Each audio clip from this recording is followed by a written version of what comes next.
Welcome to the Roadrunner 89 Swirl to Investment Network, where we talk about interracial love and marriage. Hope you enjoy Swirl to Investment.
All right. Hello, everybody. Welcome to tonight's show.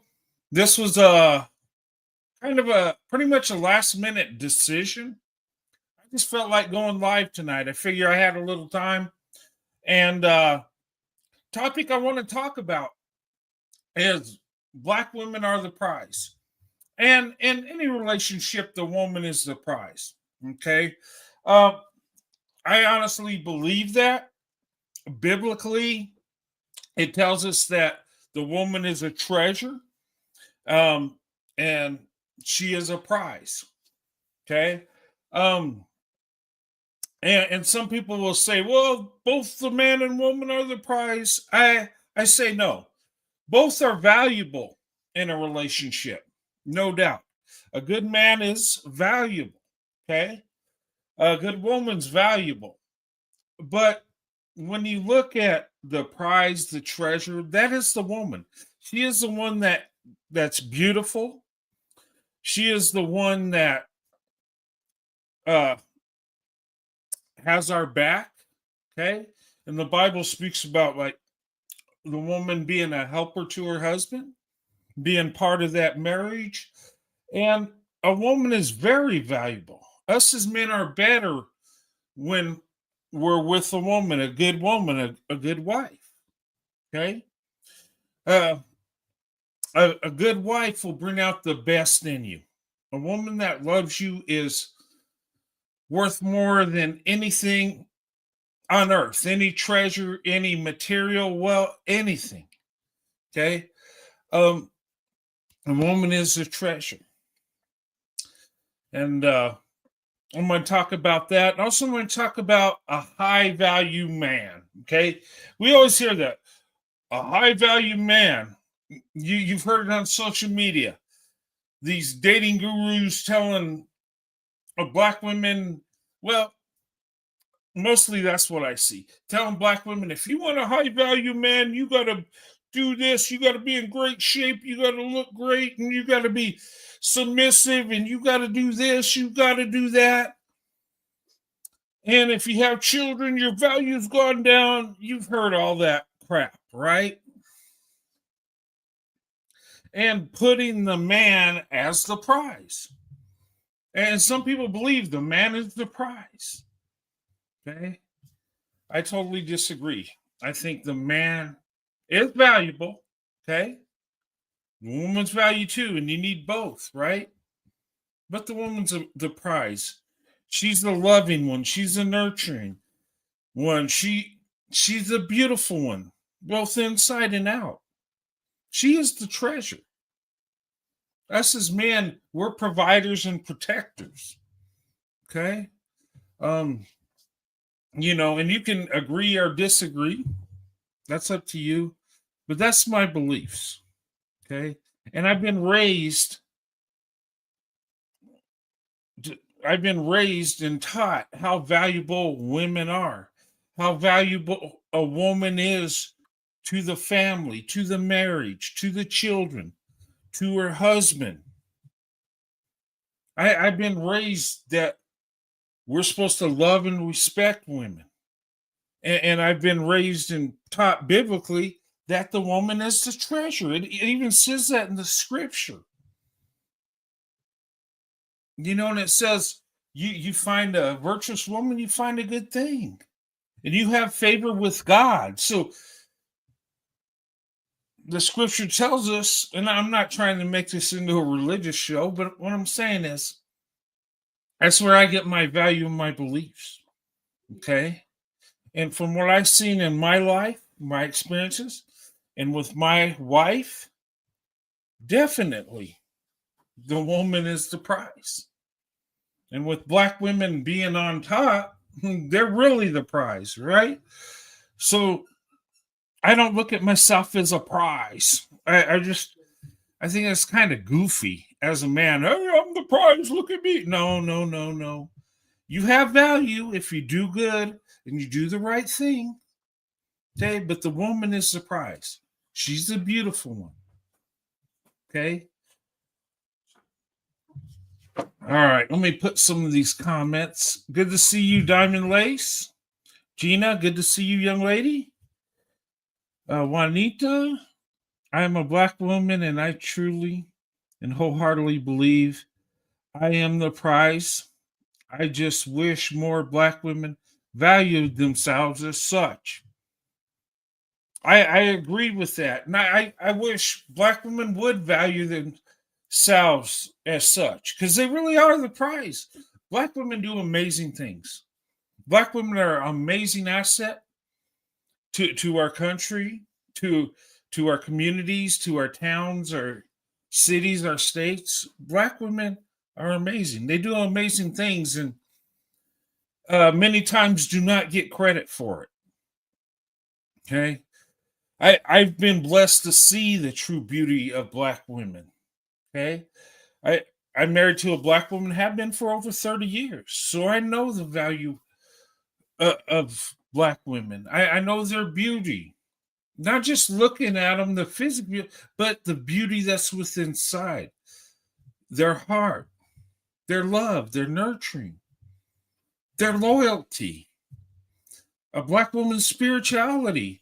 These are things that come from heaven above. These are blessings.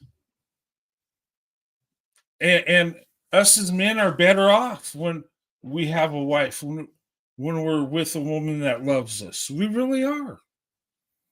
And I wish men would quit lying to themselves, thinking I'm the prize and, she needs me and she's lucky to have. No, sir. You are blessed to have her. Take care of her, love her, respect her. That's what we're supposed to do as men. We're supposed to love and respect the women that we're with. They're a treasure. They're our blessing. We take care of them. We provide and protect them. If you're with a woman and she don't feel like she's beautiful or the prize and she has low self-esteem, it's your fault as a man. She should never feel that way. She should feel safe and secure, happy, and feel beautiful. But a lot of times us as men, we're caught up in our egos and, we put ourselves on a pedestal instead of the women that we're with. Okay? But yeah, I agree with that, Juanita. Hello, Diamond Lace. All right. Good to see you guys tonight. Okay, I put up the copyright disclaimer, fair use.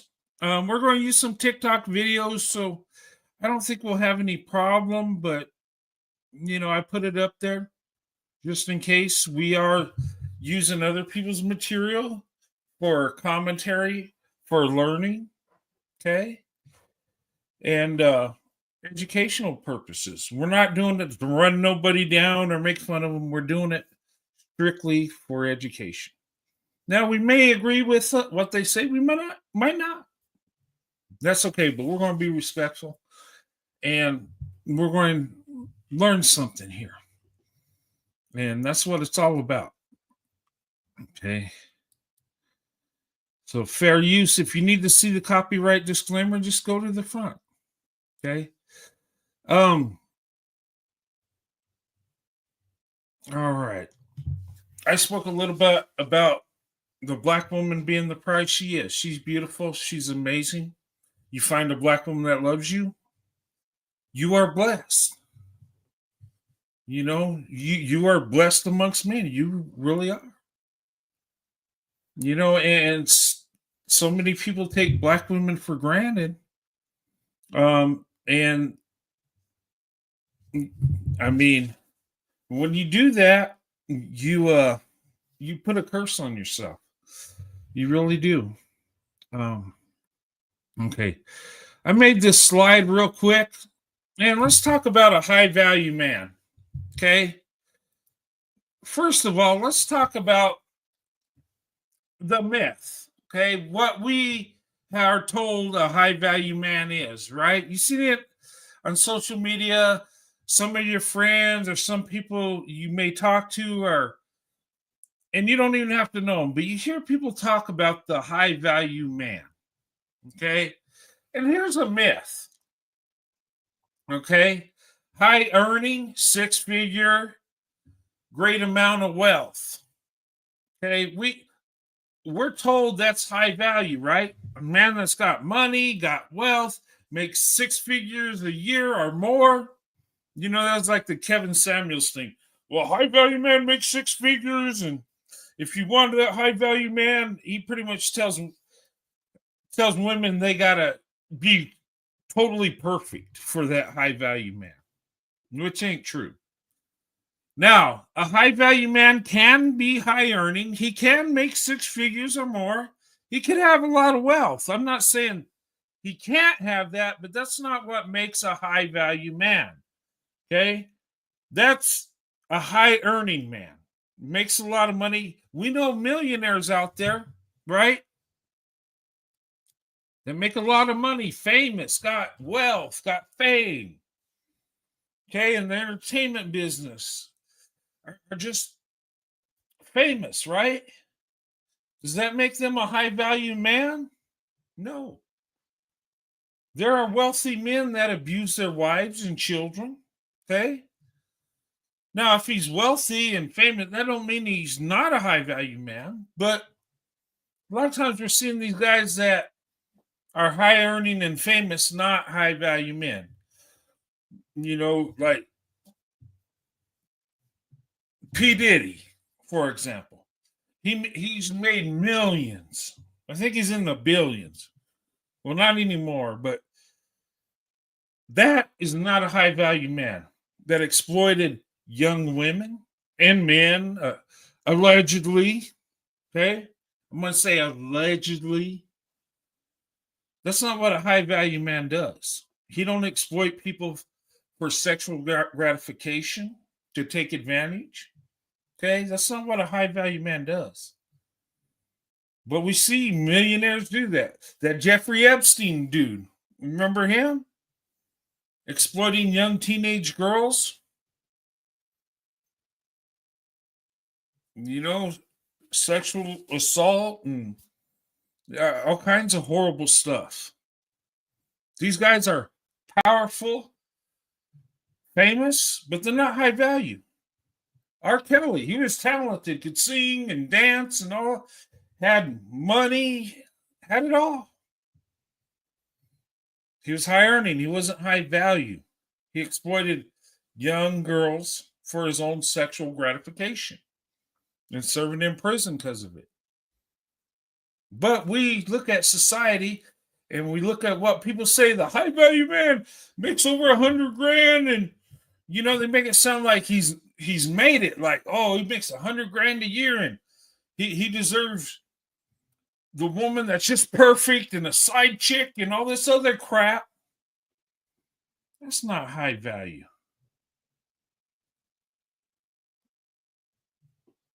Like P. Diddy, is that a joke? All right. Hello, Carolyn. Good to see you. All right. But you might like these entertainers. They might sound good when they sing. They might be talented. But that don't make them high value. High value comes with character. High value comes with accountability. Okay. Let me read this slide, though. Okay. So the myth is high earning, 6-figure, great amount of wealth. Now a high value man can have that. Okay. But that don't make a man high value. Okay. Now here's the truth. Hold self accountability. Okay. Now a high value man is going to understand he has faults. He's flawed. And he's going to work on fixing himself. A high value man sees himself as a work in progress.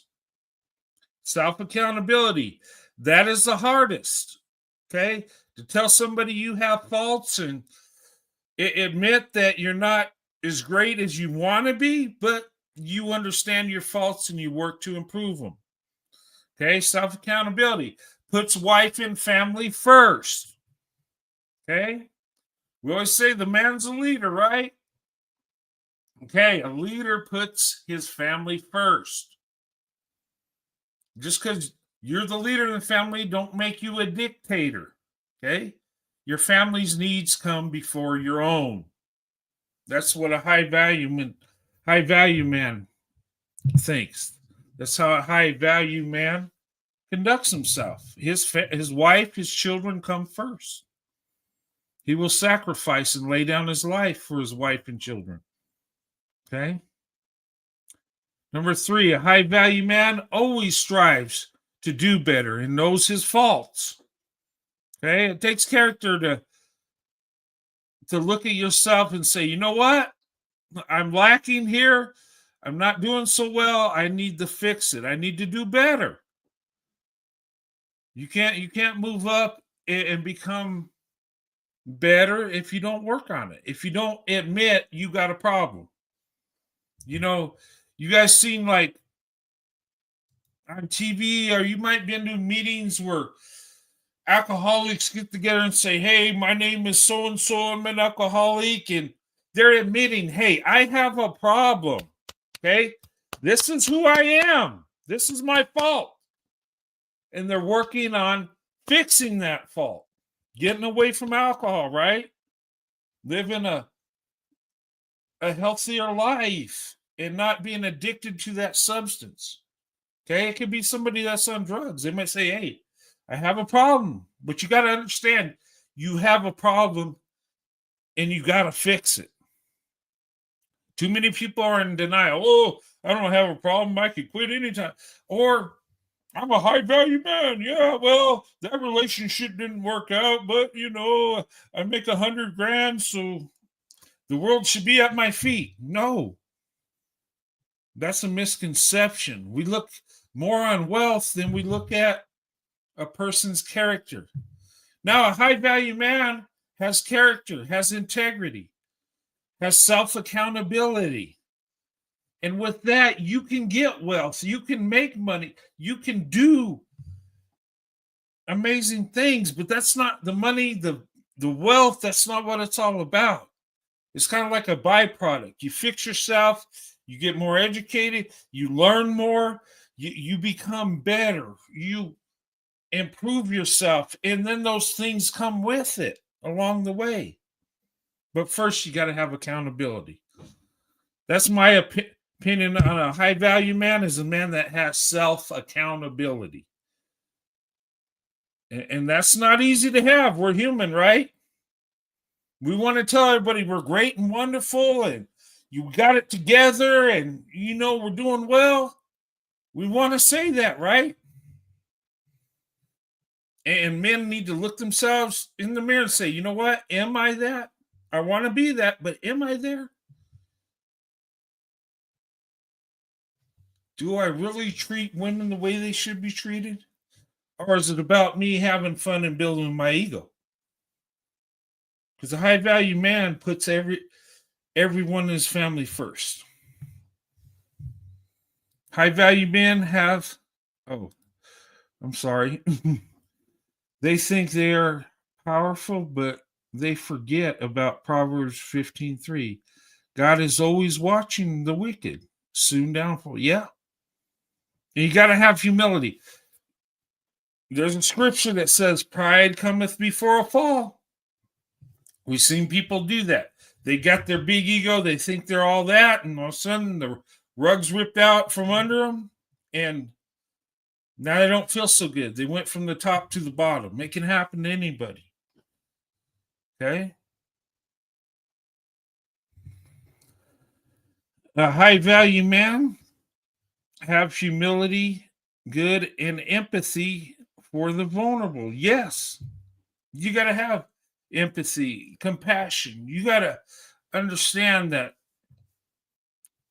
and not forget where you come from, right? There's people that aren't as fortunate as you. They might not have had the opportunities you had. Okay? Some people have more opportunities than we do. We have more than others. I mean, but we got to understand. It's about humility and accountability. I could get on here and say, you know what? I'm a high value man. I'm doing this. I'm great. And what's that mean? It don't mean nothing. It's just words. And we got to be careful because we do good things in our life and people praise us and tell us we're great. Be careful. You don't let it go to your head because that can hurt you. Like Apostle Paul, he stated out a hot mess, but Jesus stepped in and showed him. He called, be better. Okay, yeah, be better. Sometimes, as human beings, I would say, especially us as men, we gotta fall on our face every now and then. Okay, and what I mean by that is we gotta have some humility. We gotta, there's success and failure in life all through it. You're going to have success and you're going to have failure. Every person, not everybody's wins every time. Nobody wins every time. Nobody's just totally perfect. There are some down times. There are times you don't feel like you're at your best. There's times things don't work out. There's times you might look and say, whoa, why me? Why is this happening? But sometimes we're put in those positions to make us better. My belief is God rips the rug out from under us to keep us grounded, to understand that we're not so great. We need to work on being better. That's what, to me, a high value man is a man that takes self accountability, puts his family first. But anyway, okay, let me see the slide. Okay, a high value man provides and protects. Okay, that should be the goal of a high value man, or he's not a high value man. He should be able to provide and protect for his wife and children and builds legacy. Legacy is important. Okay, us as men, we go out and we find a wife, right? We marry her, we have a family, we have children, then grandchildren, and they have children, and so on, right? This is important. Men have a purpose. Our purpose as men is to be husbands and fathers. Okay? And to pass down a legacy, to teach our children so they can teach their children right and wrong and build a strong legacy. You want your kids to do good, your grandkids to do good, right? And generations, you want that. And you got to live for that. You can't live in your ego and just have fun with life your whole time on this earth and not build a legacy. Do you want a family, a wife, and children where you raise kids that grow up and become young men and women and have their families? And you can be part of a blessing and not just, being with multiple women, having a high ego, just having fun. Well, you're headed for a wall if that's what you're living for. And in my humble opinion, if you're a man in your 40s, 50s, and 60s, and you can believe what you want, but this is my opinion. I look at you and I say, what are you doing?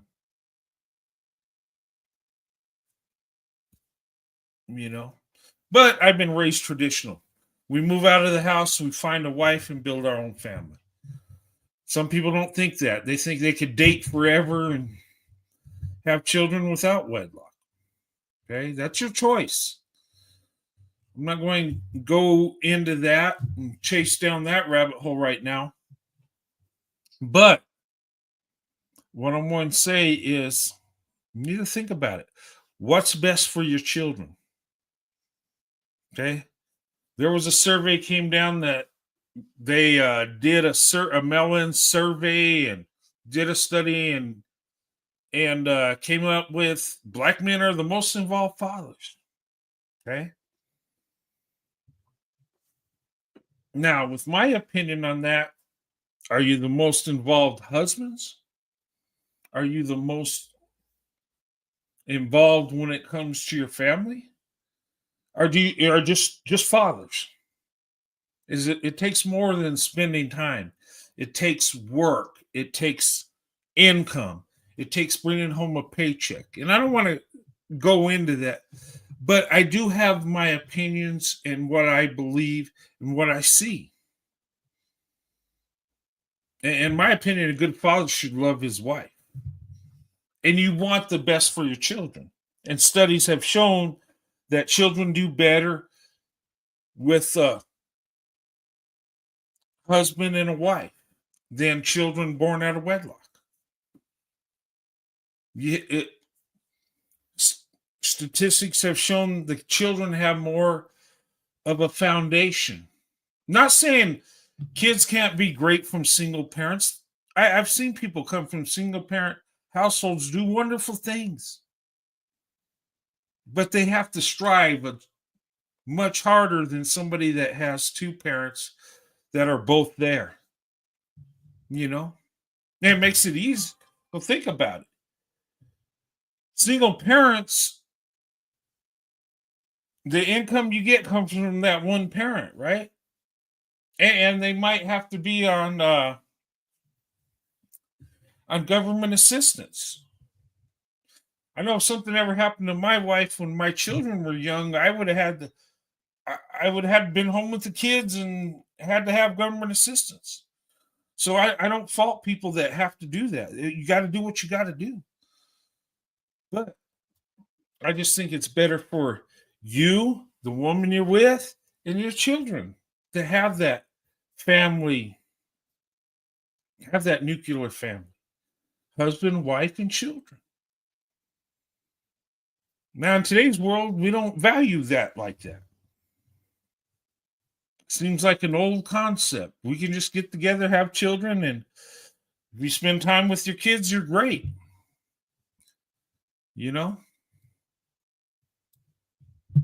But anyway, okay. But that's my opinion on a high value man. Some people might disagree and think, well, he just got it. High value man's got good money and he don't need to be married as long as he spends time with his kids. And, he could be the best father and not be married, I guess. But I totally disagree with that. I think that's a flawed thing. But that's my opinion. People will hate me for it. I don't care.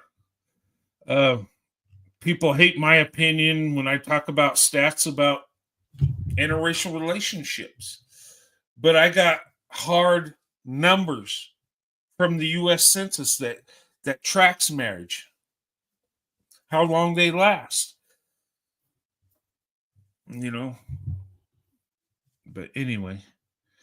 All right. Let me bring down this slide. Okay, let me show you guys some videos. Okay.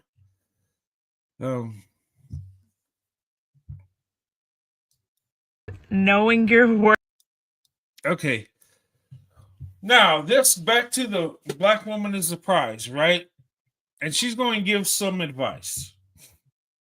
Let's hear what she has to say and if we agree or disagree.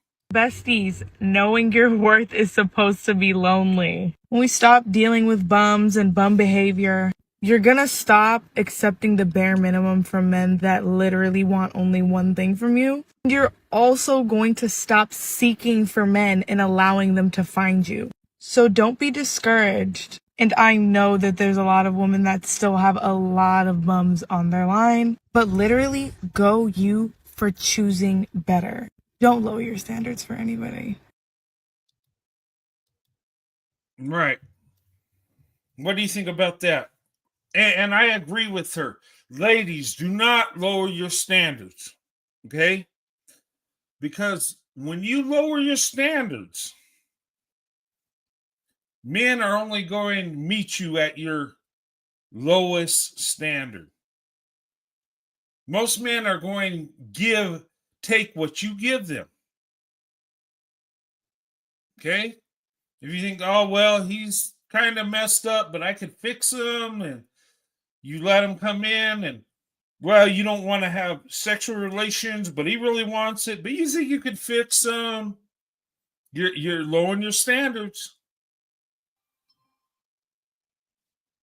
And then before you know it, he's gone to the next woman. Or you might get lucky and he might love you and marry you and live happily ever after. But the reason men take advantage of women is because women, and I hate to say it this way, but you kind of let men do that. Okay? You try to fix the man, you try to breathe life into him and, try to turn him around and make him better. And that does work if he truly loves you. But if he's there to have a good time with you, to have an experience, and you give in, a lot of bad things can happen. So I agree with what she says. Do not settle. Don't settle. Don't listen to these weirdos out there that say, ladies, you need to settle because you're 30 and you have a child out of wedlock and your value. Don't listen to that garbage. Know your value. Having a child doesn't lessen your value. Okay? It can be hard because you're alone with a child, but you're still a beautiful woman and know your value. Do not settle for less. There are men out there that will prey on single mothers because they know that there's single mothers out there with low self-esteem, okay? Because they've been beaten up because they're a single mother. They have low self-esteem and they get lonely. They're human. So this guy comes in, you think, well, maybe I can work on him and fix. No. If he comes in broke, you ain't going to fix him. It's going to take him and God to make him fix himself. Okay? And it don't matter how much love and you pour into him. Don't matter how much you just love him so much and you just try to meet all his needs. And ladies, that don't work. Not with a man that's heart isn't right. Now, if you're a man with a man that loves you, yeah, that'll work. But he'll be so focused on you that he'll be striving to do better. He'll be trying to improve for you so he can bring wealth not just to the household, but he'll be focused on you because you're his prize, you're his treasure. When I look at my wife, she's the prize, she's my treasure. And I share with you my shortcomings, I share with you my flaws. Some people have told me, you know what, Roadrunner, don't talk about that. I know what you're saying, but no, and I know what they're saying because my haters will use that against me. But I don't care. I'm going to tell the truth. And I try to show you guys how I improved in my life. Now, I'm still a work in progress. I need to work. Okay. But with love and support from my wife, I was able to pull myself out of the mud and make progress and do better. And that's what it's about.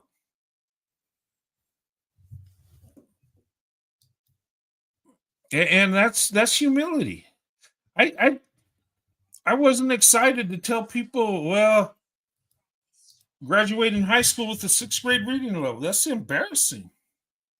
But you know what? I don't have to live with that. I could fix it. I could make it better. I could take the next step. And if someone uses that against me, well, go ahead. That's me in the past. That ain't me now. I'm better than that. And a lot of us through life, we work hard and we make ourselves better. You get more education, you get a better job, you do this. That's what it's all about. Never forget where you come from. Because the success, wealth I have is because I have a wife that loves me. I had a father that didn't give up on me. And then I finally, pulled my head out and did something.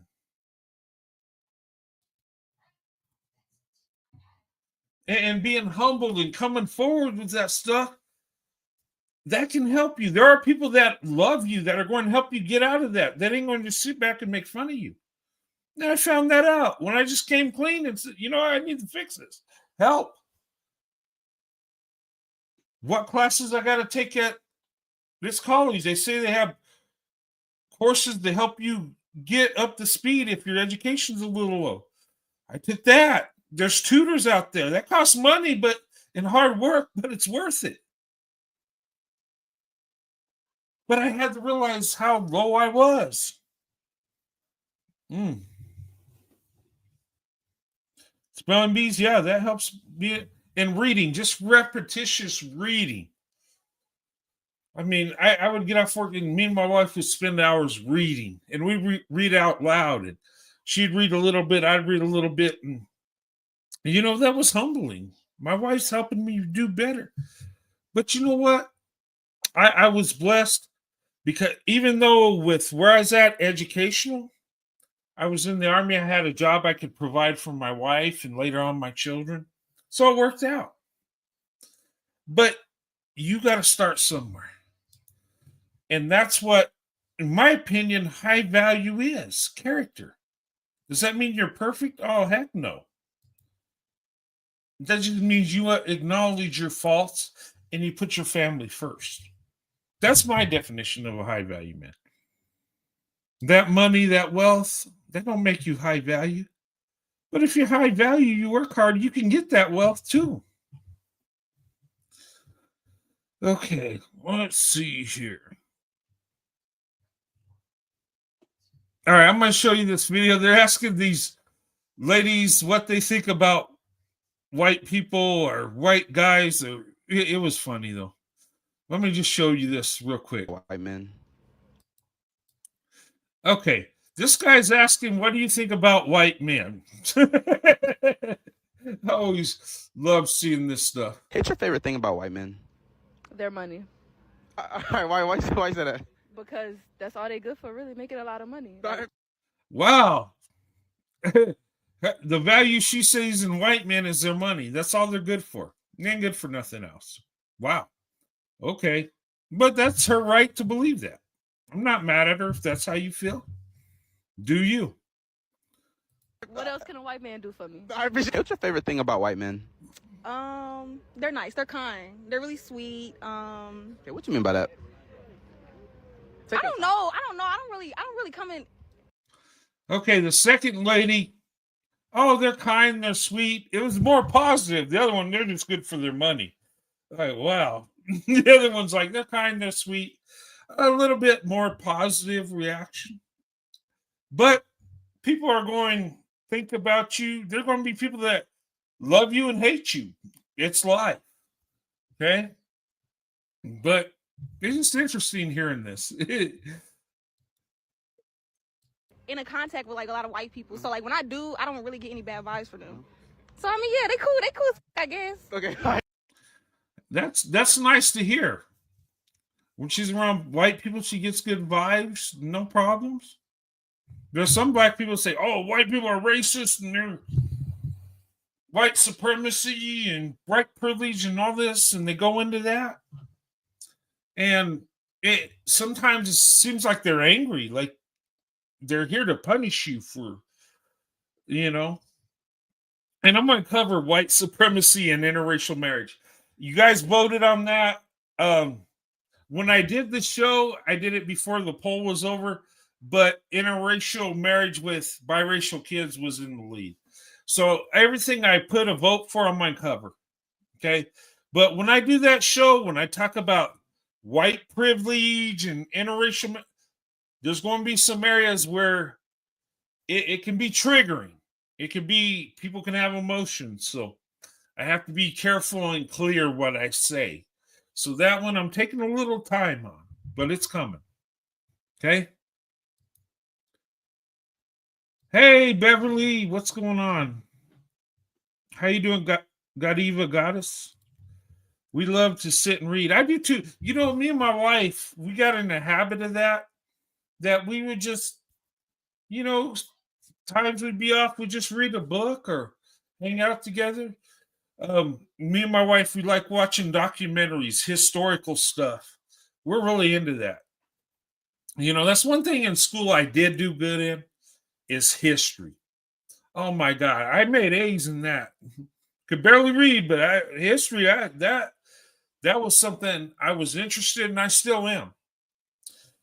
And kind of growing up, I fantasized about being an Indiana Jones that was, you know, searching, looking for ancient artifacts and, you know, being in an adventure and, you know, just my imagination. But I love history. I do. Look, if I ever got past my associates and got my bachelor's, I could be a history teacher. I think I would be good at it. My wife tells me I should do it, but I got my job now. Uh, some women are good diggers or gold diggers. You bet gold diggers, yes, some are. Remember, black women are not going to be honest if Dusty's ask questions, race, loyalty. Yeah, probably because they don't want to offend the guy. I think it could be skewed in a bit. Nothing much doing. God answered my truth. Bless. Awesome. I don't believe in white supremacy. White supremacy Dusties are just jealous and bitter against quality men. Okay.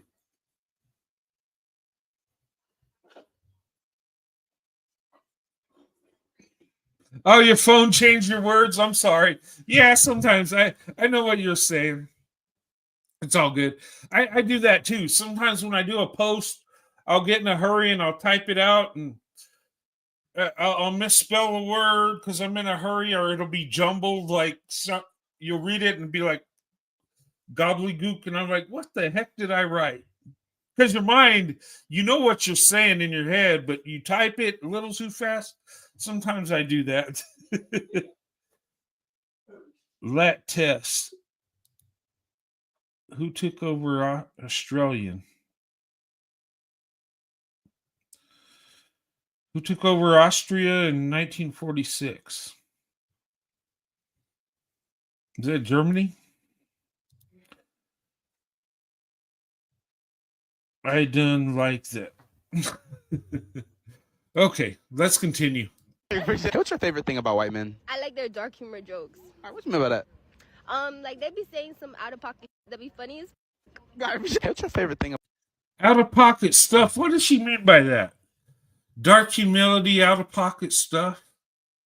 Is that racial jokes? I don't know. About white men? I like their credit score. What's your favorite thing about? Credit score. There's a stereotype that, I don't mind having a good credit score.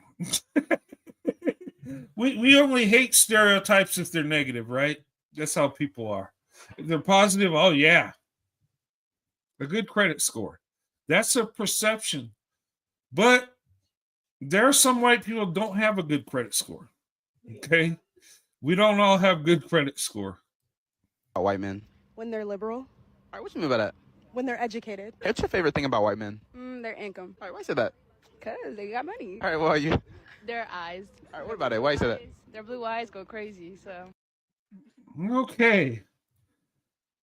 So the perception here, being asked these questions, this is what these ladies think about white men. We got money, good credit score.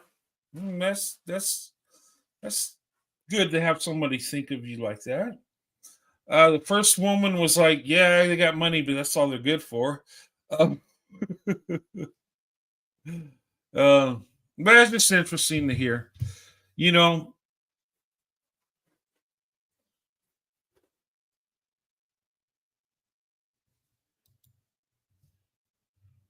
Oh, Stalin after Hitler. Yeah, you're right. What year was it?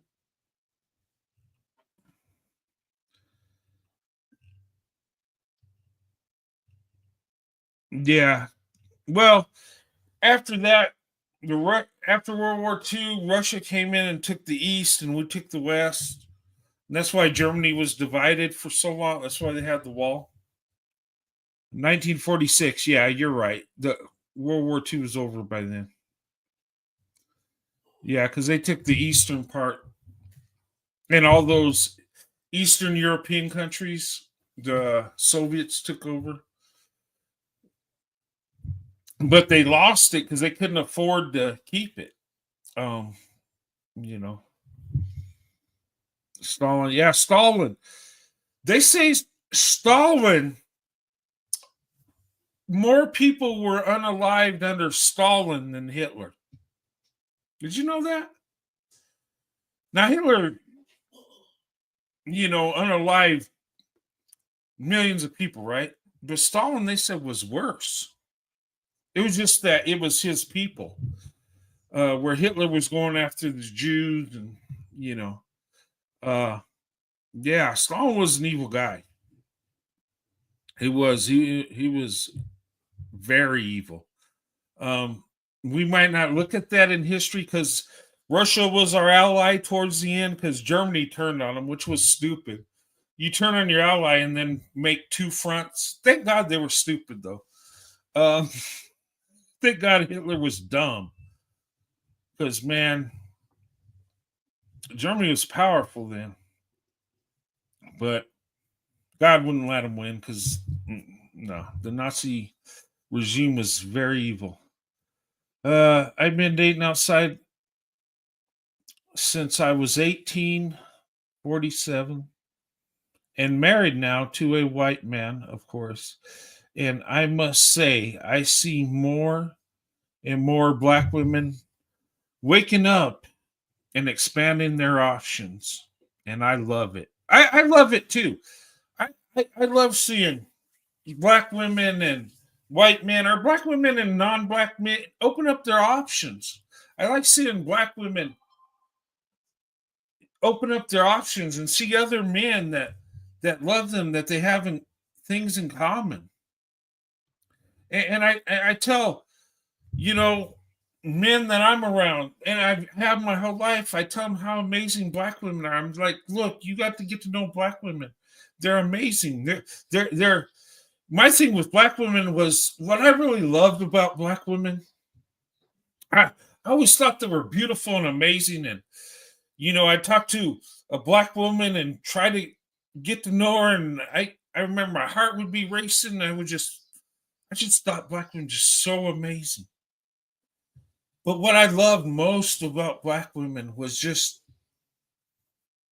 how they were when you're around them, how loving they were, how it was just, when I was dating, I just loved being around them where it was just pleasant to be in their presence, just talking to them, spending time with them. I just feel like black women are easygoing and easy to talk to, and you could get once she trusts you and you got that friendship. I'm not just talking about dating, just having friendship.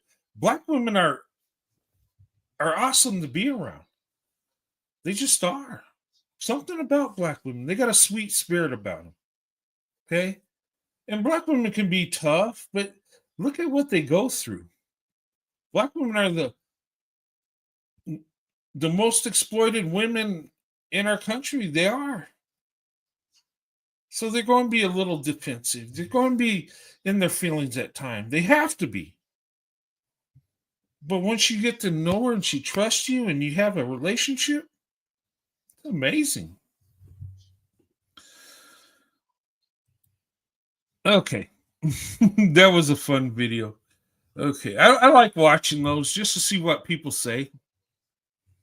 And of course, some people ain't going to say what you like to hear, but oh well. Such is life. Okay. Now, this young lady, listen to what she says. Okay. And she's going to curse a little bit. I apologize, but she gets her point across. Okay. Date with this 39-year-old. Okay. Turn it up. It's kind of low. I got my volume up all the way, guys. It might be a little tough to hear, but just listen.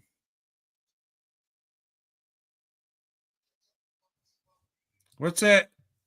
Adolf and Stalin was against the Bible, so God let them fall like Rome. Yeah, that's true. The Nazis and the communists, they are against the Bible, a religion, period. It's like they want the state to be the religion. Yeah. Anyway, let's hear what this young lady has to say. I went on a date with this 39-year-old man, and I asked this motherfucker, I said, well, what are some good characteristic traits that you have that you feel as though qualify you for being a good man? That nigga looked me in my motherfucking face and said, I got my own house, I got my own car, I got a job, I'm about to start my business. Yeah, I grabbed my keys, I started my car, and I left. 30 fucking 9. Bitch, I ain't asked you about no possessions. First of all, we wouldn't even be on no date if you ain't had no car, no job, and no motherfucking house. Them is bare minimum necessities that every adult should have, especially when trying to date somebody. Nigga, can you read? Are you empathetic? Can you teach me something? Are you teachable? Do you listen? Are you romantic? Can you communicate properly? Are you emotionally intelligent? Are you selfish? Do you... Nigga, what? Yo, this nigga was 39. And I asked him to describe himself or describe things about himself that he feel like he's a good man. And that nigga said a house, a car, and a job at 39 years old. Y'all, I'm gonna be single for the rest of my motherfucking life, dog. The nigga named possessions when I asked him to name character traits. Yo, these niggas is slow. Oh my God, I'm gonna be single for the rest of my life. Look, she's got a point, though. I mean, when she said what makes him a quality man, and he started saying, "Well, I got a car, I got a home, I'm starting a business, and those aren't bad things to have, okay? But that is the bare necessity. You have to have a car. Okay, well, you don't have to have a house. You can live in an apartment, but that don't make you valuable. That don't make you a high value man. And a lot of people got this misconception. Once I get 100 grand in a house and a car, and I'll have a Mustang and a car and 6 figures, and they'll think I'm great. But you get with a woman that wants more. I mean, possessions ain't it. I mean, you got to have those things, and it's not bad to have them. But why are you dating her? To show off your possessions here? To impress her? Hey, I got money. And if she goes with you because you have those possessions, does she really love you? Think about that. If some young lady asks you, what makes you valuable or a good man or whatever, don't start naming off how much money you make, what car you drive, a house you got. She'll find that out later. Just say what you think a good man is. What I think a good man is a man that holds himself accountable, that can admit when he's wrong, when he's flawed, and works on fixing it, making himself better. A good man is one that puts his wife and children above himself. A good man or quality man is a man that treats women with love and respect, wants to get to know her, wants to have a connection. And I can see why she's upset, because he wasn't even talking about connecting with her. It's like, hey, look what I got. I got all this stuff. Yeah. Jay-Z could never pull me. Well, Jay-Z is I would say Jay-Z, in my opinion, he's famous. He's got money. But is he high value? He's cheated on his wife, and there's allegations of some woman he had a baby with. I don't know. Allegedly. It don't look good, though. And with this P. Diddy stuff going down, I don't know. Now, I wasn't there when all this craziness took place, but just being associated with P. Diddy, you should be scared. Whether you participated on these freak offs and all this stupid crap or not. Yeah. He did it. It's coming out. I'm believing it. Look, I don't. I never liked P. Diddy or Jay-Z. I always thought they're corrupt, but I didn't know. Hey, Indiana mom, good to see you. But who knows? I mean, people are innocent until proven guilty. Okay.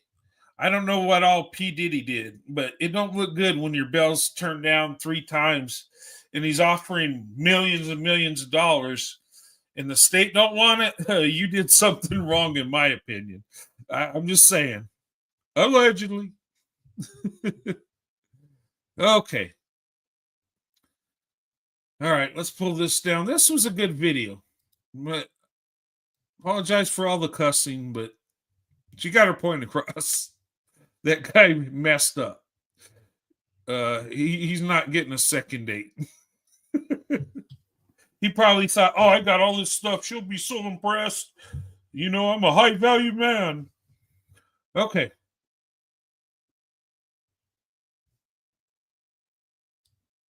This here is a positive video. This is a young lady talking about dating a white man.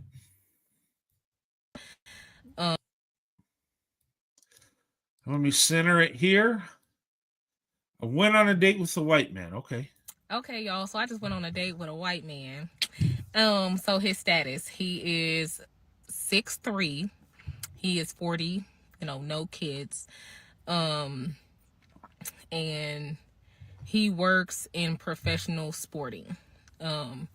So we went to this place called First Watch. It is in Westport, Kansas City. It is a breakfast, brunch, and lunch place. And we had, really good conversation. We both have a lot of experience in the service industry and hospitality, so we connected with that.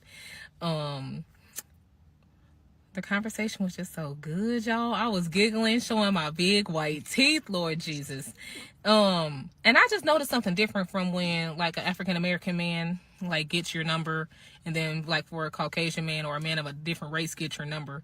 Like, for those of a different race, like, they ask you for a date immediately. A black man, he drags it out. He want to talk. He want to have conversation. Yeah, she's right. White man will ask immediately. Why? Because we don't want to waste time. If we're interested, we want that date. We want it to go further. We don't waste time, really. And if you're traditional like me, you're really not wasting time. Look, I got married at 24, and I, in my mind, I was a late bloomer. And look, I've been raised to be a husband and father. It was ingrained in me how important family is, how important getting the right wife. And, my preference was always black women. So when I had the opportunity, I didn't waste time. Okay. I went for it because look, when you interracially date, there's black women that love you and some that are unsure about you and some that don't like you. So you're dealing with that. These over here love you. These not sure about you. These just hate you. And that's the truth. So when you get one that is into you, you don't waste time. Okay.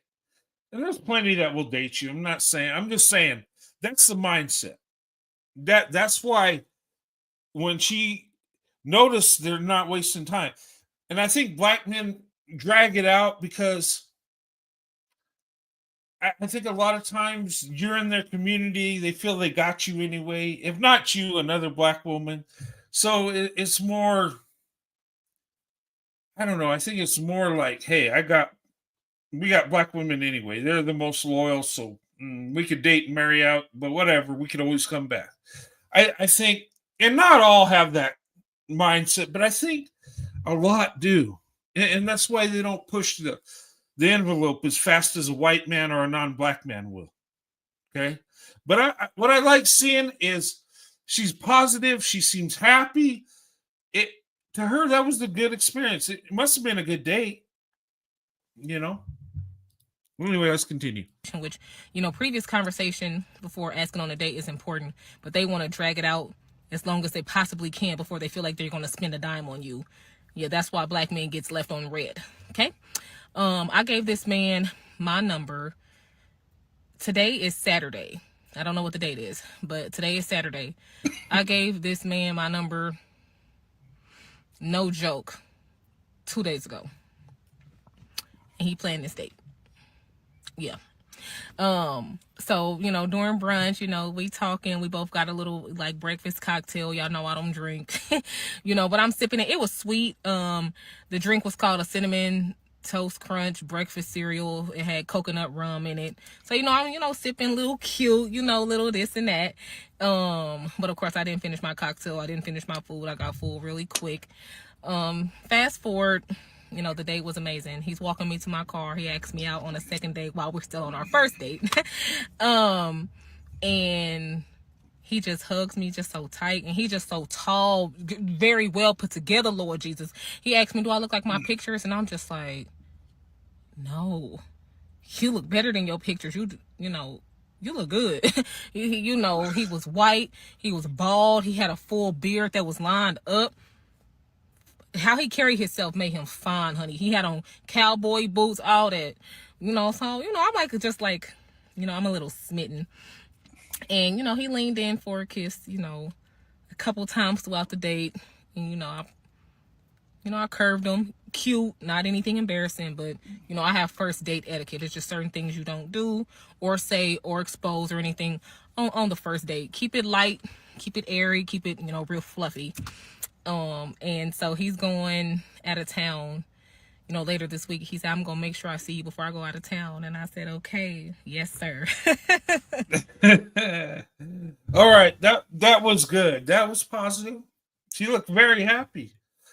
And that's how a date should be. If you got two people that care for each other, that's exactly what it's going to be like.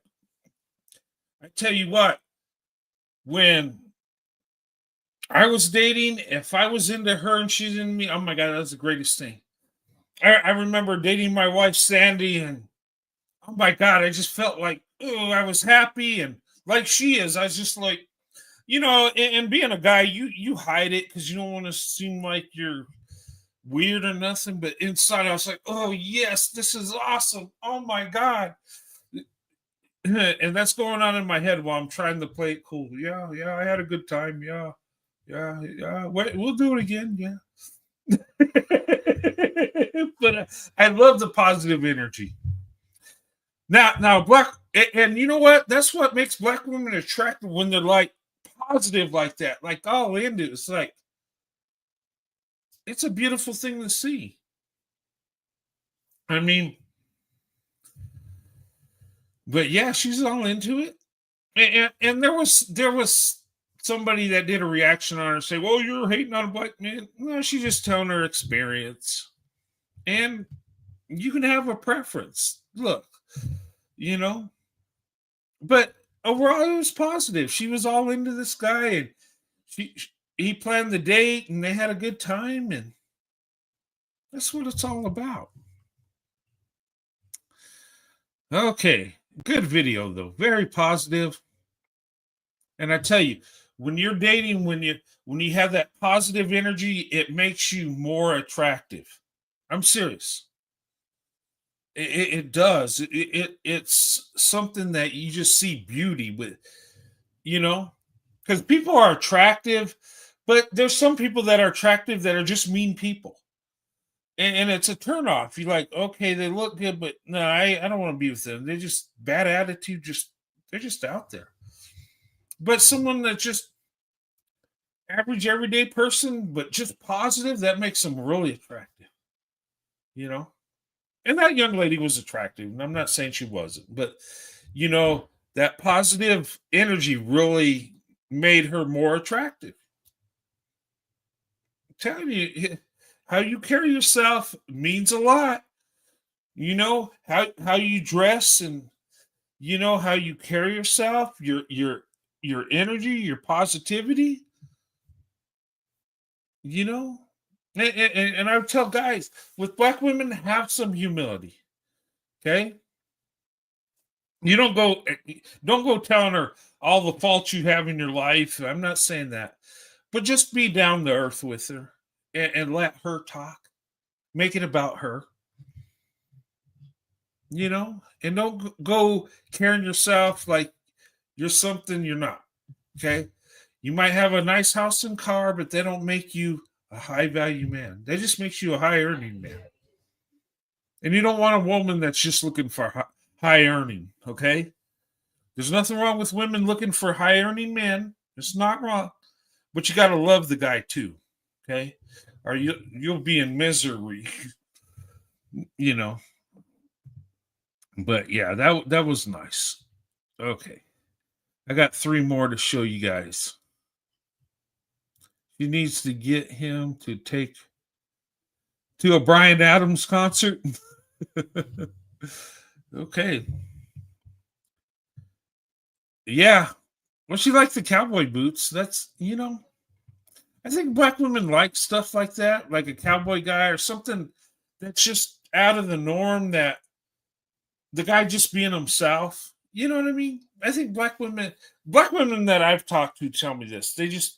They like white men to be white men. They don't want a white man to be like an Eminem type dude with slang, and they want him to just be himself, Yeah.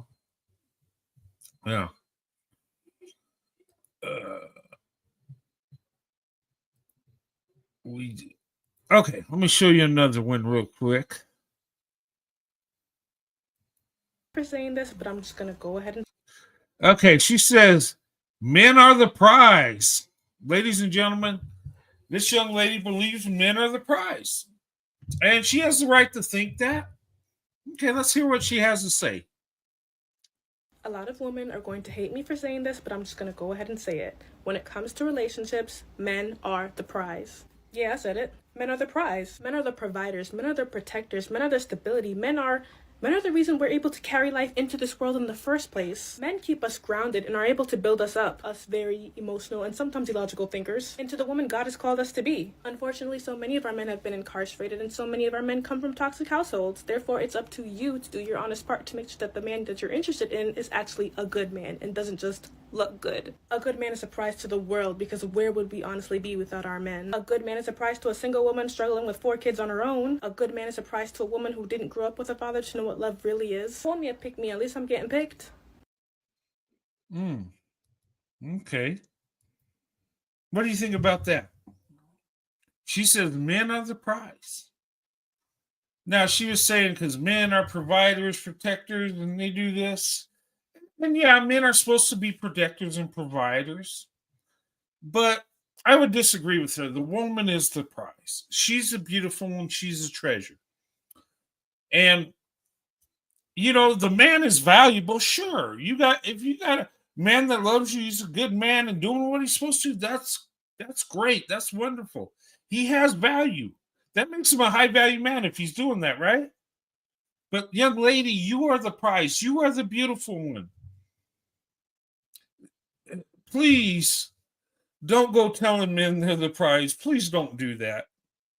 Because a lot of men will get the wrong idea. They won't be thinking, you think he's a prize because he's protecting and providing. He'll think like he's the prize and you're lucky to be with him. And maybe he wants you to have a career and a job so he can rest. I'm just saying. But what do you think? Or is it just a play on words? She just thinks the prize means a good man. And she probably values the man she's with more than herself. The ladies, you got to put self first. You really do. Travis Kelce, yeah. Travis Kelce is a dusty.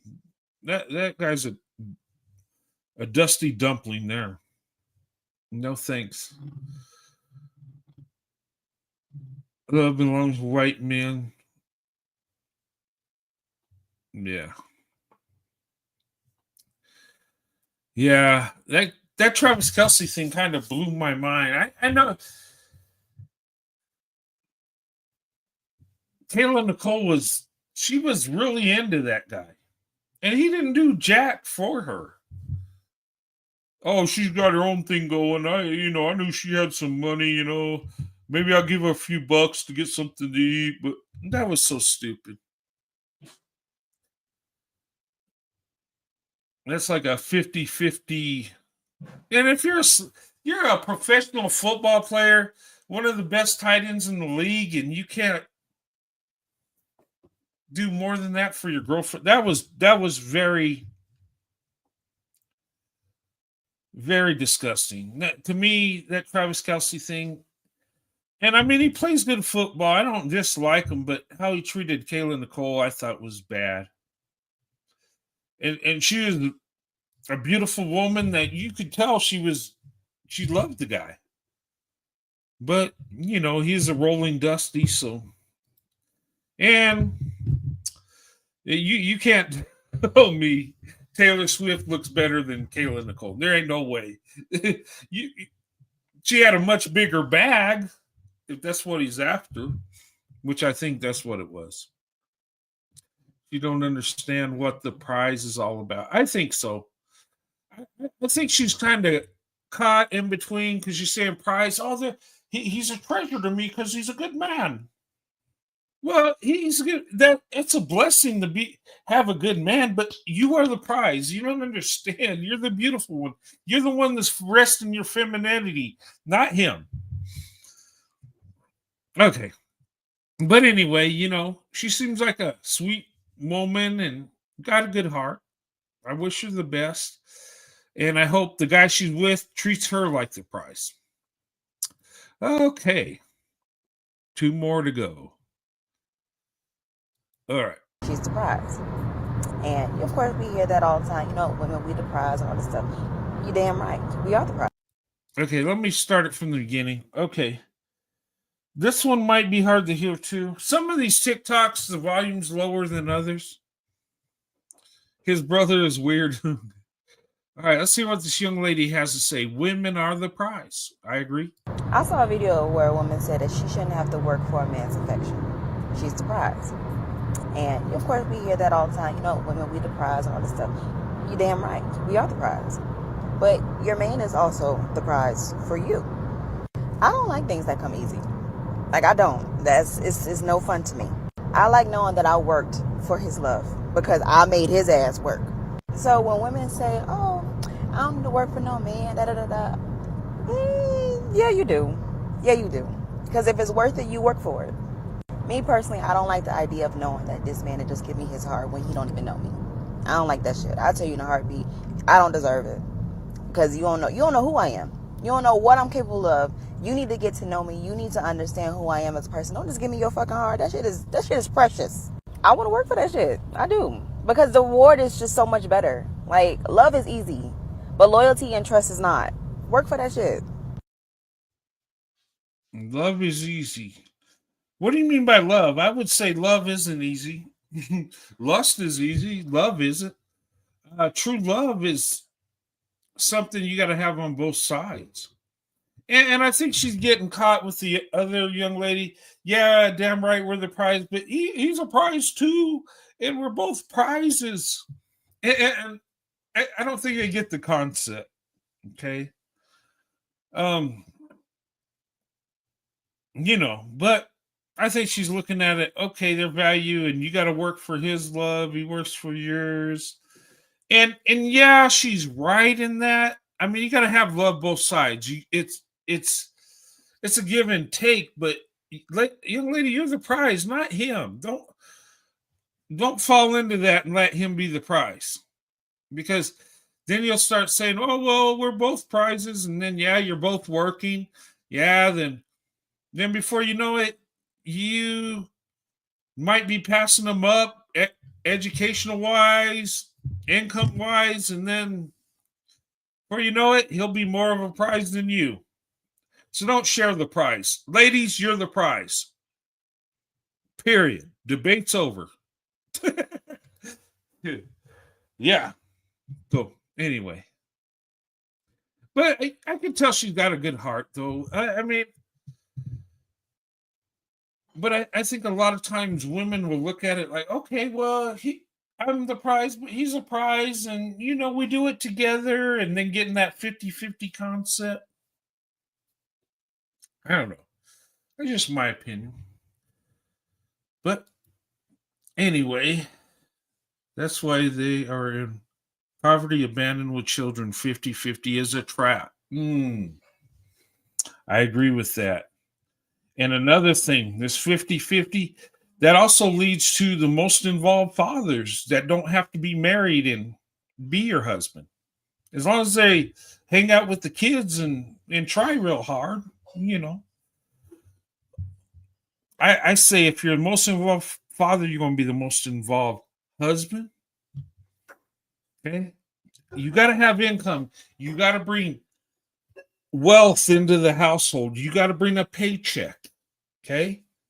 You got to make sure the kids, are well taken care of. Kids are going to love you no matter what. But you got to provide their financial needs, their emotional needs, their spiritual needs. And, if you're one of these guys that, just procreates with women and don't marry them and have, well, your kids are probably going to turn out to do that too. Okay. But yeah, that 50-50 is a trap. I totally believe that. Because I'm telling you, men, look, us as men, I'm going to be honest, ladies, we need to have accountability. When we don't, we're no good. Okay? And if you're going to give us, men in general, okay, You give us an inch, we'll take a mile. Okay? That's just human nature. Okay? I'm not saying I would do that, but men in general. Okay? It's a process. Men are hard-headed. We're like a crazed bull. Once you let us out the gate, we go crazy and going all over the place. And at first, young men, that they don't have it together. It takes a lot of work. Okay? You want a man that loves you with all his heart. You want a man that sees you as the treasure, as the prize. And a high value man, a good man, will never consider himself the prize. Probably chick needs therapy. Okay. All right. Anyway, another good video. All right. All right. Here's the last one. This young lady looks like a teenager. I mean, she looks very young, but she's got some good points. And if you're traditional, Christian, she explains the prize. Okay, why women are the prize.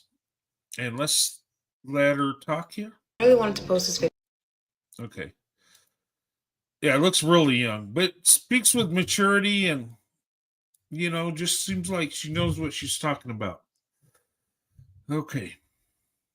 So I really wanted to post this video because I needed to give you guys the scientific information as to why females are literally the prize. So in the beginning, when God created the earth, he created man first and created Adam. Now, if you guys haven't read Genesis, I'm going to give you a little bit of a synopsis. God was giving Adam different animals because he was looking for a helper. And he said, okay, is this one good enough? Is this one good enough? And God was like, none of these. So he made Adam go to sleep and he took a rib out. And he said, okay, now I'm going to make this a woman because you need a helper. He literally gifted the man with a woman. Now, we have different things that we can... Okay, let me stop it there. Gifted the man with a woman. It was a gift. It was a treasure. It was a prize. Adam wasn't the prize. Adam wasn't the prize. Eve was the prize. Okay? And in today's world, the woman is the prize. Okay? Let's continue. We can do that the man cannot do, and vice versa. But we are there to assist and help the man. We are literally a gift to them. So anytime I hear somebody saying, the man is the prize, the man is the prize, no, we're literally the prize. That's why in the scripture, it says, when a man finds a wife, he finds a good thing. A man who finds a wife is blessed by God. You guys have to understand that. You hear what she said? This is scripture. It says, a man that finds a wife finds a good thing. A man that finds a wife has favor from God. So who is the prize here? And I don't know if you believe in the Bible and scripture, but it kind of nails it. The woman is the prize. A woman was literally gifted to you by the Lord. We're your helpers. I'm not saying that you're any less special. I'm not saying that you're not a prize, because at the end of the day, I believe that all God's children are the light of the world. We're literally all lights.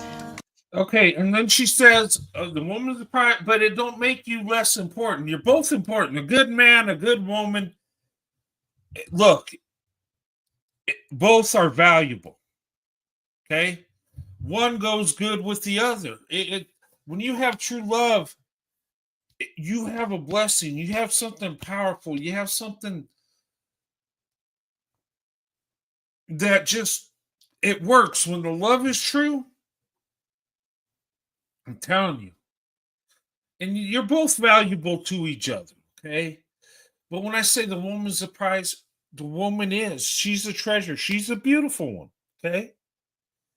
Us as men, and look, I've been raised that way. Us as men, we're rugged individuals. We go, we work hard, and, we provide and protect for our wives and our children, and we sacrifice for them. That's our job. And we hear people talking about submission, right? Oh, women today are not submissive. And a lot of times black women are told, black women, you need to be more submissive. You need to, well, I would say no. You don't need to be submissive. You submit to your husband, not your boyfriend, not the guy you're with. Okay? Submission's for marriage. And it's a two-part deal, okay? You don't just submit to you because you're there and you're the man. That's not how that works. It's a give and take, okay? She submit, and I'm going to tell you like it is biblically. Wives submit to their husbands, and husbands love their wives like Christ loved the church and gave his life for it. Meaning, you love your wife enough to give your life for her. And if you don't love your wife that much, you do not deserve her submission. And I stand by that. 10 toes down, isn't that what they say? I'm digging my toes in the ground. I just but seriously. But the woman should be treated as this precious gift that she is to you. And speaking on a personal experience, when you date someone who is mature and loving and patient and who knows God, your relationship is completely different. You're able to be more feminine, you're able to be more trusting, you're able to experience, how to live like Christ because the other person is showing you the word and guiding you. It's completely different. And if my person didn't acknowledge me as a prize, then how could I have been charged? How can I feel loved? We're the prize. It is what it is. It is what it is. Yep. You're right, young lady. Okay. All right, let me go over some comments. Sorry if I kind of... Let's see here. There was one I seen.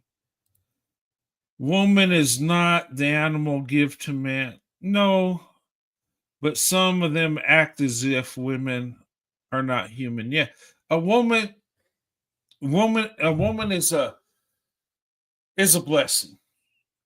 A woman is a human being. She's a blessing. She's beautiful and she's very valuable. Okay. Then it says here, help her as a compliment of him. Not slaves. No, she's not a slave. She's not an indentured servant. Okay. You love her, you protect her, you respect her. She's a helper. She's not, you don't say, okay, you're the woman, this is your duty, you do it because I'm the man and you do. No. Okay, she's a helper. You're a leader as a man. You're not a dictator. Sometimes guys get dictatorship mixed up with leadership. Okay. Water and current makes electricity. So does love. Yeah, good point. Great videos tonight. I thought so. These were I love YouTube because you can get stuff like that and get people's opinions and how they feel. And we can learn what people are thinking. Now we're all individuals, right? We have our own idea how the world works and what's right and wrong. And generally we know we treat others with kindness, how we want to be treated, but sometimes we got different aspects in life and we have different views.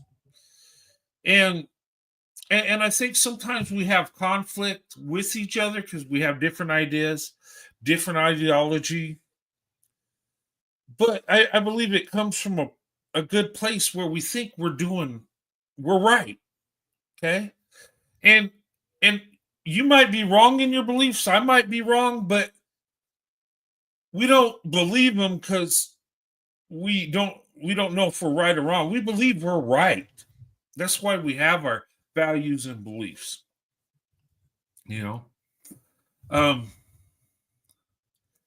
I just want to make this video tonight. I wanted to talk about this because so many times we hear a high value man, 6 figures and nice car and a house, and that's all wonderful. Okay. But that ain't what makes the high value man.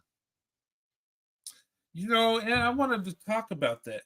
The high value man, his foundation is character, values, integrity, doing what's right, whether it makes him look good or not. He's going to do the right thing, whether people like it or not, whether he's popular or not. He does the right thing. That's his foundation. Okay. Now, wealth, money, property, whatever. Now, a high value man, when he takes accountability and starts doing the right thing, a lot of times it leads to wealth. It leads to, because you become wiser, you understand, you have discipline. When you make money, you save a little bit of it, you spend it the right way. And people that manage their money right do better than people that are careless with it, right? We see it every day. Some people can't manage money to save their life. Some people, they're really good at it. Okay. But it takes discipline, because we want things, right? Material things. We all do at times. I'd like to have that. But sometimes you got to be disciplined. Say, you know what? And that's been with my life. I've had to do without stuff I want because it wasn't a good idea. Because I have a wife and children, so I got to do what's best for them, not what I want for me. You know, and having a house. My thing was always, when I got married, I want the American dream. And what is the American dream? Some would say be rich. No, in my opinion, the American dream is being able to take care of your family, provide and protect for them, have a house, a place that you can call your own, that you and your wife can call your own, raise your children. Okay. And not necessarily be rich, but just have your needs taken care of. You still got to work hard, but have a place you could call home. That to me is the American dream. Having a house. Always wanted a house, and through hard work later on, I was able to get a house. Me and my wife, we bought 3 houses since we were married, and we had to sell our other 2 houses because I was in the Army and I got transferred. But when I finally retired, we got the house we want. And, I was blessed to make it through my Army career and get my retirement, and blessed to have a good job come after it, and, to me, that's the American dream. We're not rich, me and my wife, but we do pretty well, and that's all I ever wanted, you know. And I give my wife a lot of credit because she took a chance on me. Look, she spoke life into me and it worked. You know why it worked? Because I love her with all my heart. I wasn't competing with her. I wasn't trying to outdo her. Educationally, I couldn't anyway. But I loved her. I wanted to do the best I could for her. And the biggest motivation I had in doing better was, what can I do for my wife? How can I make her life better? How can I give her the things she wants in life? And my wife's not all material like that. I mean, she's happy. We have a place to live and we love each other, But I want to do more for her. I want her to feel comfortable, secure, beautiful, and have the things she wants in life. And I would give my wife everything. She's already given me everything. But that's where, when you have love between two people, true love, it works. And Black women are amazing. Black women try to speak life in the men they're with, and sometimes it don't work because the guy don't have a pure heart. He's not really in love with her. And for that to work, you got to truly love her. And that was my point. I'm not here to tell you. I try to be as honest as I can because I know social media, I could tell you anything, but I want to be honest. I want you to see the truth in an interracial marriage. I want you to see everyday people like me and my wife. We're everyday Americans. We come from blue collar families. I come from more of a humble beginning, but that's okay. I was able to pull out of it and work my way up, and with my wife's love and support, it worked. And we're just everyday people. We love each other. You know, the difference between us and other Americans is she's black and I'm white.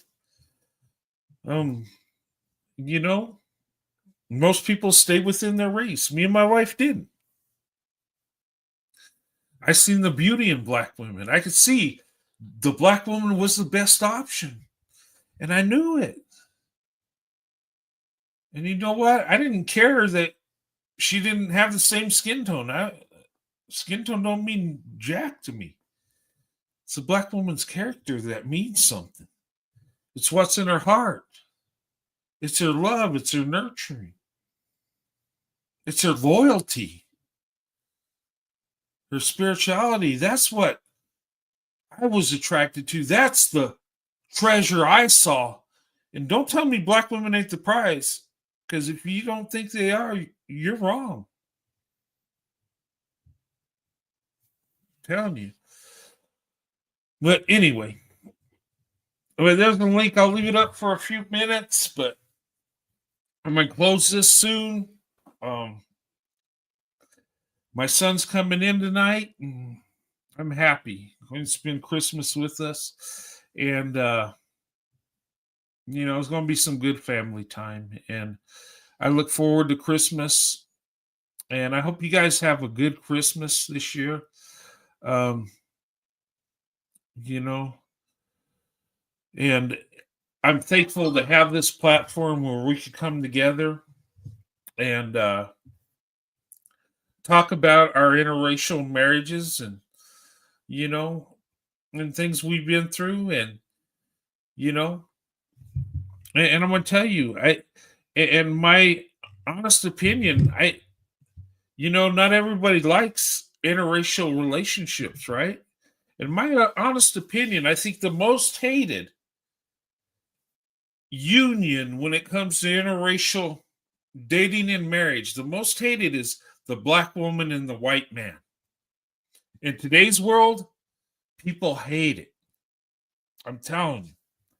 Black and white people, there are black and white people that don't like it at all. Now, most people, don't care. Most people are like, live your life, do your thing, right? But there's a lot of people that don't like seeing black women with white men. There's some people that feel a certain way about it.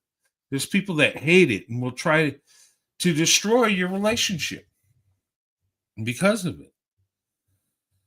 But you know what? They haven't been able to. We have the most successful marriages, longest lasting. It's pretty sad when some people will hate it so much that they look for a black woman with a white man where it goes wrong. And they celebrate it. And I think that's why I'm attacked as much as I am, and my wife's attacked, which I never understood that. Why would a man attack another man's wife? I never, to me, there's no honor in that. That's just a disgrace. That just shows your feminine side, and you're not really a man when you do that.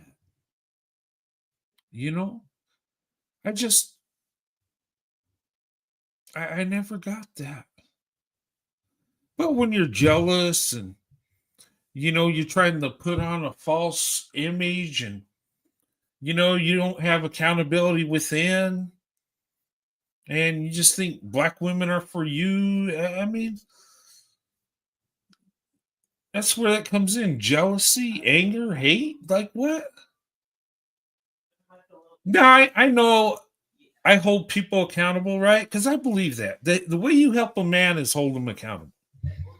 Right? People say, well, you hate black men. No, I don't hate them at all. It's the opposite. I want them to do better. So black women will have a better option. So black women will have more quality men, and men that they don't have to coddle, and men that they don't have to take care of and give them praise all the time. Because truth be told, us as men in our nation, we all need to do good. You know, some are doing better than others. That's life. And dust flows in all colors. And if you're not man enough to see that and look at data and say, you know what, I need to do better, well, you're a lost cause. I would just say, live as a rugged individual. Choose your path. Do the right thing. You don't have to follow your group. That collective thinking is a bunch of garbage anyway. You think I'm always sitting around seeing what white men are doing? Oh, I got to do that because I'm like them. We're in the collective. Nah, I'm my own man. I don't know. If I lived in the collective, I would have married Becky and been upset and not happy, and would have been desiring black women that I couldn't. No. And some people live like that. Some people have a preference for another race, but they are too afraid and they don't get the courage to go for who they want to be with. And that's sad. That's disgusting. No one should live like that. You should be with who you feel comfortable with. If you're white and your preference is black woman, go with a black woman. If your preference is an Asian woman, go there. I tell all people, go where you feel loved, where you're appreciated. I'm all for interracial relationships, regardless of the color and the gender makeup. Whether it's a black man, white woman, white man, black woman. I mean, I support it all. But I would say to you, do it because that's who you love. Do it because that's where your heart is. Don't do it for an experience or a status or to tell the women in your group they ain't worth a flip. Don't do it for that reason. Do it because that's where your heart is. And if your heart's with your own racial group, be with that. Nothing wrong with that either. You got to do what's best for you. Each and every one of us got to do that. And we got to be able to hold people accountable. We got to be able to speak our mind. I would not get nowhere if I told you, oh, men are great. Yeah, you're great.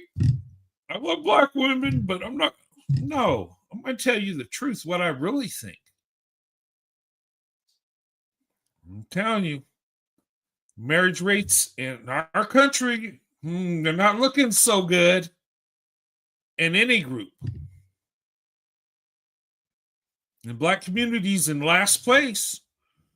So am I supposed to turn a blind eye and say it's wonderful over there and then just go into other groups and criticize? No. Numbers do not lie. And we need to understand that as men. Get out of your feelings. Have some accountability. Okay? Don't tell people you're a high value man. Go become a high value man. All right? Just saying. Yeah, Dusty's giving me the willies. Yeah. And if you're listening, you're a man, knock that dust out of you and do right. Because at the end of the day, how we do in our life, how our nation does, our community is how we treat our women. And when I say our women, I'm saying women in our country, the women we have relationships with. If we don't treat them right, we're not going to be right. And if you don't treat the woman you're with right, you're going to be cursed. And I'm telling you, and your children will be. You don't want to do that. Do right. Do right by the woman. God give us a woman. It's a blessing. It's a gift. Do right.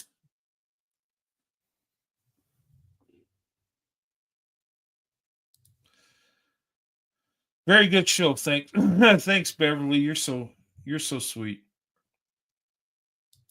Thank you so much. Black policemen are so rude and do crazy. No respect for black women. That's sad to see. But I would say to black women, open up your options. Okay. If you don't find that diamond in the rough in your community, look at other communities. Okay. But have your standards. Okay. We say vet, but some people are good at fooling people when you're vetting. Have your standards will save you. Or I'm not going to say they'll totally save you, but you'll be better with standards. Okay? Your standards are your standards, not his standards. You don't need to be worrying about his needs or none of that crap he'll be telling you. He's not your husband. You don't submit to him. Okay? You do that, you have your standards, you'll be better off.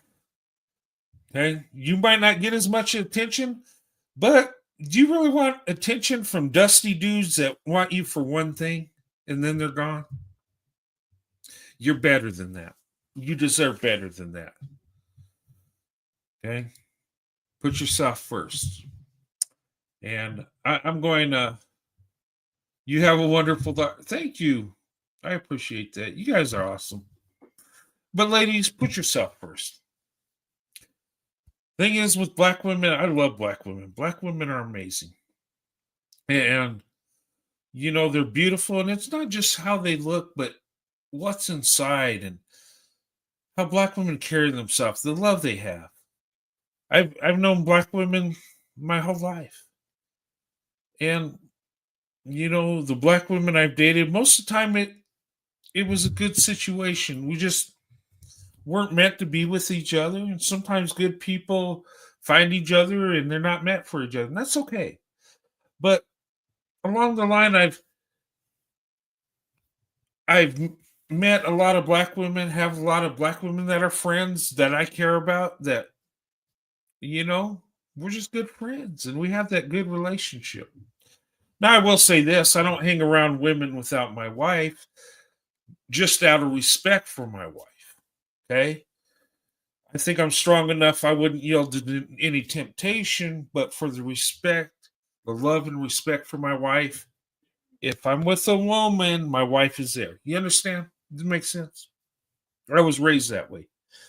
Because my love, my affection belongs to my wife.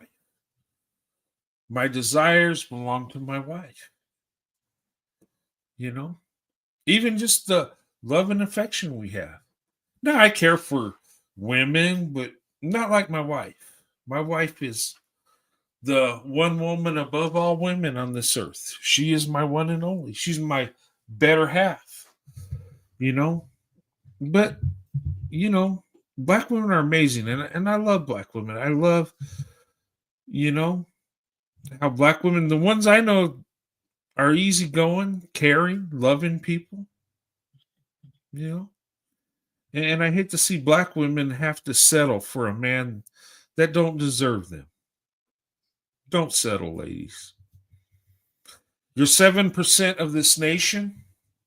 I think 7.8% to be exact. I think that's the last number I saw.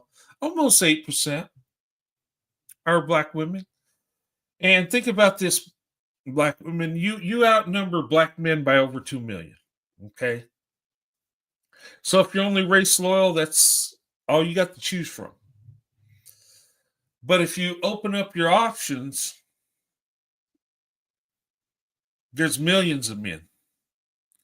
Then instead of you outnumbering the men, they outnumber you. Then they're competing for you. The way it should be.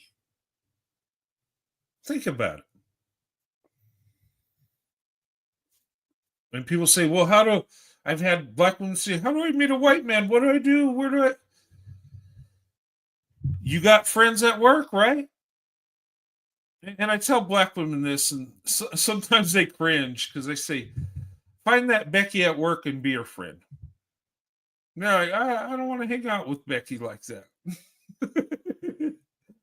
Look, where you go, where there's a Becky, there's a Brad. Her brothers, if you're in the white man, her brothers are white. Her cousins are white. Her family. Just food for thought. You know, this woman I worked with back in the day, she was like, she was in the white men. She loved white men. She met white men, and she had white women that were her friends, and she hung out with them, got to know them. Right? I don't know, just a little bit strategic. Now, white guys, you hang out with black men, it don't work that well. Well, it could work, but then some are jealous and they might sabotage the relationship you got or steer you a little the wrong way. Have you take her swimming when she got her hair done or something crazy? No. But think strategic. Who do you want to be with? Be where they're at. Just saying. Black women that grow up in the white neighborhoods have no problem dating white men. It's easy for them. But black women in predominantly black neighborhoods struggle a bit. Okay? Because it's the unknown. There's some barriers, there's stereotypes, there's stuff that we see in the media and TV, and we get our thought process how people are. I can see a black person rioting on the street and stealing stuff and think, oh, that's how black people are. No, that's not how they are. That's how that individual is. So you got to look at things. Think outside the box. And ladies, you'll find out that there are white men that are good men. A lot of them are good men that just, want to find a woman that loves them, that they love.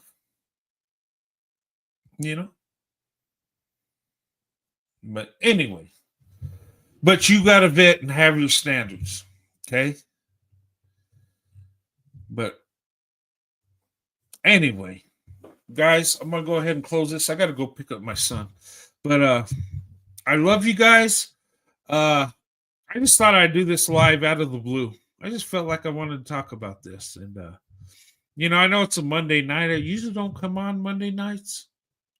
But you still coming with Sandy? Yes.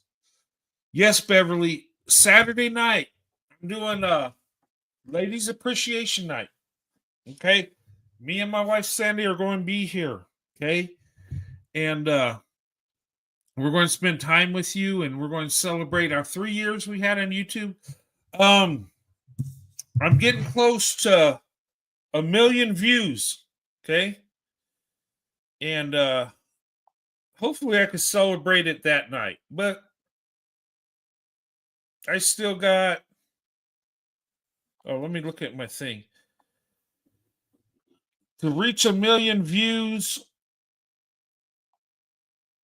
I still got 510 views to go. 510 to reach 1 million views. Okay? That will be awesome. So, like and share this video, get the views up. But anyway, if we do it by Saturday, that'll be great. If not, then it'll take a little longer. That's okay too. We'll get there. Okay? And if not, we'll have another show where we celebrate the 1 million views. But it's going to be a Ladies Appreciation Night. Okay? Now, I'm going to have some giveaways. Okay? I might cash app a couple of you just to do it. This is my time to show you love. This is my time to show you appreciation. Okay? Because you show me love and appreciation every time you come up here. Every time you watch my video. Okay? You're showing me love. And I appreciate that. I'm grateful for it. Okay? So let me have a night. Me and my wife Sandy can show you love and respect. And we can do something nice for a couple people. Just show, hey, thank you. Okay? But anyway, I'll see you guys Saturday. And, ladies, put yourself first. Okay? And guys, if you want to date black women, make sure your heart's in the right place. Okay? Make sure it's true love. Okay? And when you approach black women, be confident. Okay? I know you're going to be nervous. I always was. It's natural. But have the courage to approach her and talk to her. Get to know her. And I know it might seem like, oh my God, she's a black woman. They don't like white guys. Nah, that ain't true. A lot of black women love white guys. Okay? So just take your shot. Approach her. What do you got to lose? If you don't do nothing, you ain't going to get with her anyway. So just go for it. But be confident and don't try to impress her with material thing. Don't go there. That's the worst thing you could do. Just be you. Okay? And don't go to saying, oh, I always love dating black women. Nah, leave that alone. She's a woman that when you first get to know her, you can share that stuff with her when you have a solid relationship. But for that, she's a woman, you're a man, you're attracted to her, you think she's pretty, and that's okay. You can tell her she's beautiful. Don't tell her body's kicking and, she's got nice curves. Don't do that. Just, she's beautiful. Beautiful's okay. And you want to get to know her. You think she's a nice person. Just saying. But anyway, guys, you have a good night. I'll see you guys Saturday night, okay? It'll probably be around 10 Eastern. That's what I'm thinking. Oh, thank you so much. I appreciate that. But good night, Dr. Lauren. Good to see you, young lady. Ladies, thank you so much for being a part of this. And guys, too, thank you so much. I know emphasis on the women, but most of the followers are black women. And, and we got white men. And believe it or not, we got a number of white women that follow my channel. Yes.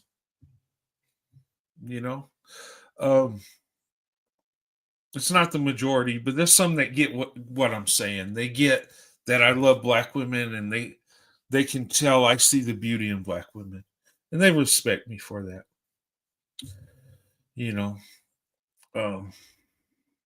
But anyway, guys, you guys have a good night. God bless you and your families, and I'll see you guys Saturday. Okay? But be looking forward to the Ladies Appreciation Night. And if God forbid something goes wrong and we can't do it Saturday night, we'll do it Sunday. We'll get it done. I don't anticipate anything stopping it, but if the internet acts stupid, we'll have it the next day. Hey, Winnie, good to see you.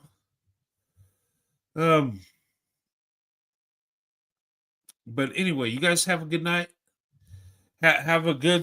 I hope you guys have a good Christmas and New Year's. I hope you guys, have some quality family time with your family and friends, with your children, grandchildren. Some of you like me, we have grandchildren, and, and it's a beautiful thing to see your family grow. Remember when I married my wife, and then our oldest daughter, then our son, then our youngest daughter, then the grandkids came. It's like our family keeps growing. It's awesome. And that's what it's all about, But anyway, guys, you guys have a good night. Thank you so much. I'll see you guys Saturday. Have a good night. God bless.